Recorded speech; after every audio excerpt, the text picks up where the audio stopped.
दोस्तों, आज मैं आपके लिए एक बहुत ज़रूरी वीडियो लेके आया हूँ। ये जो वीडियो है ना, वो हर एक के मुंह पे ताला लगा देगा। हर एक बंदे के मुंह पे जो बोलता है कि वो इसलिए सक्सेसफुल नहीं हो पाता क्योंकि वो गांव में पैदा हुआ है, या फिर हिंदी मीडियम में पढ़ा है, या उस इंसान के माता पिता गरीब थे। इस वीडियो में मैं तुम सबको ये प्रूव कर दूंगा कि ये सब बहाने होते हैं, और जिसको कुछ करना गुजरना होता है ना, वो कैसे भी करके जीत पा ही लेता है। और एक बात और, मैं इस वीडियो में स्टीव जॉब्स, बिल गेट्स और मार्क जुकरबर्ग जैसे बड़े बड़े विदेशियों की बड़ी कहानी सुनाने नहीं आया हूँ। मैं अपने देसी लोगों के बारे में बताऊंगा जिन्होंने भारत में रहकर गोरों से ज्यादा पाया है। भाइयों, लोग बोलते हैं ना कि भारत बहुत पिछड़ा हुआ देश है और यहाँ पर किसी का फ्यूचर नहीं बन सकता। ऐसी बातें क्विक हील एंटीवायरस के मालिक कैलाश कटकर को भी उनके दोस्त बोलते थे। क्विक हील एक ऐसा एंटीवायरस है जो पूरे भारत में सबसे ज्यादा बिकता है, और इस देसी एंटीवायरस ने मैकेफी और कैस्पर स्काई जैसे एंटीवायरस को भी बिक्री के मामले में पीछे छोड़ दिया है। लेकिन दोस्तों, कैलाश कटकर जिन्होंने क्विक हील एंटीवायरस बनाया है, पहले कैलकुलेटर रिपेयर करने का काम करते थे। आपने कभी रहीमतपुर का नाम सुना है? नहीं सुना होगा, क्योंकि ये एक बहुत ही छोटा सा गांव है, और इसी गांव में कैलाश कटकर ने जन्म लिया था। जब 200 करोड़ के बिजनेस को चलाने वाले कैलाश एक छोटे से गांव के हो सकते हैं, तो आप भी एक छोटे से गांव में पैदा होकर सफलता को प्राप्त क्यों नहीं कर सकते? कैलकुलेटर ही नहीं, कैलाश कटकर ने छोटे रेडियो स्टेशन पर भी काम किया। वो कैलकुलेटर तो सुधारा करते थे, लेकिन साथ ही साथ इलेक्ट्रॉनिक्स के बारे में खूब पढ़ा भी करते थे। उनके पास उस वक्त काम तो कैलकुलेटर सुधारने का था, लेकिन उनको पता था कि आगे चलकर उनको कुछ बड़ा करना है, और इसीलिए वो जब भी समय मिलता तब सेकंड हैंड किताब उठाकर पढ़ाई करना शुरू कर देते। धीरे धीरे उन्होंने इतना पढ़ लिया कि उन्होंने पहले तो खुद का कैलकुलेटर रिपेयर का बिजनेस खोला और फिर सॉफ्टवेयर बनाने की कंपनी खड़ी कर ली।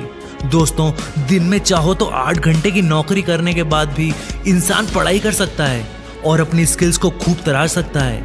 2007 में जब उन्होंने क्विक हील टेक्नोलॉजीज नामक कंपनी खोली, तब उन पर हंसने वाले लोगों ने ही उनको आगे चलकर गुरु मानना शुरू कर दिया।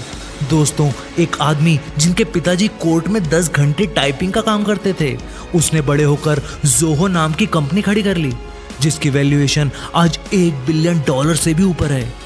और जिसने ये कंपनी बनाई थी, वो इंसान एक गरीब परिवार का था। श्रीधर वेम्बू उसका नाम था। उनके माता पिता दोनों ने कभी कॉलेज का गेट तक नहीं देखा था।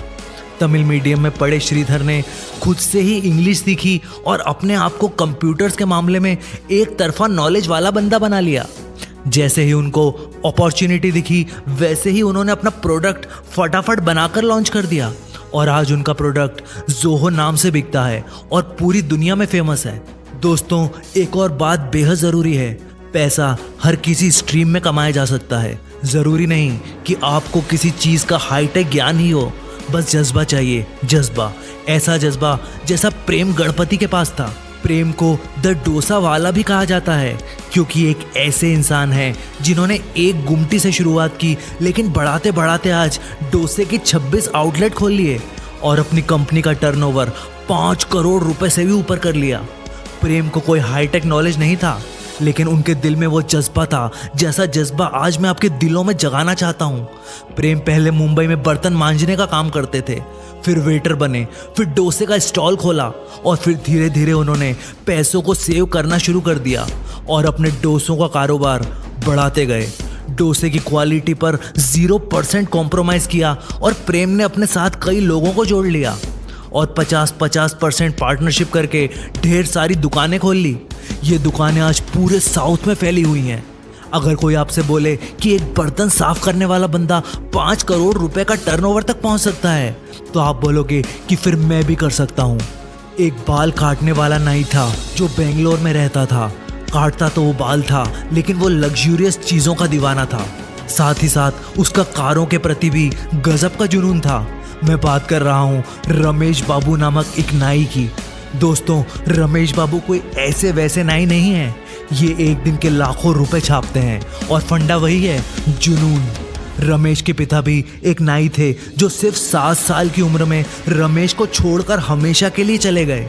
उनके पिता उस समय सिर्फ 5 रुपए दिन कमाया करते थे, और एक समय की रोटी मिलना भी उनके परिवार को मुश्किल था। रमेश के घर पर कोई पढ़ा लिखा नहीं था और इसीलिए रमेश को पढ़ने का चस्का लग गया। दोस्तों, उन्होंने इलेक्ट्रॉनिक्स में डिप्लोमा कर लिया और बचे कुछ पैसों से मारुति ओमनी का पुराना मॉडल खरीद लिया और फिर उस कार को रेंट पे लगा दिया। जैसे ही उनको समझ आया कि एक कार को खरीदकर रेंट पर बार बार चढ़ाया जा सकता है, वैसे ही उन्होंने अपने दोस्तों और रिश्तेदारों से ढेर सारे पैसे उधार ले लिए और उनको कैसे ना कैसे करके मना लिया कि उनके पैसे वो जल्दी ही वापस कर देंगे। उनका जज्बा देख उन्होंने रमेश बाबू पर विश्वास किया और उनको कार खरीदने के लिए पैसे दे दिए। फिर रमेश ने एक के बाद एक कारें खरीदी और उसको फिर रेंट पर देना शुरू कर दिया और देखते ही देखते आज उनके पास मर्सिडीज से लेकर ऑडी सब कारें हैं। ऐश्वर्या राय बच्चन से लेकर अमिताभ बच्चन तक उनकी कारों का जरूरत पड़ने पर इस्तेमाल कर चुके हैं। दोस्तों, आपकी कंडीशन जो भी हो, आपका पास जो भी हो और आपकी मजबूरियां जो भी हो, अगर मन बना लो तो रास्ते निकल ही आते हैं। अपने अंदर जज्बा जगाओ और अगर वीडियो दिल से पसंद आई तो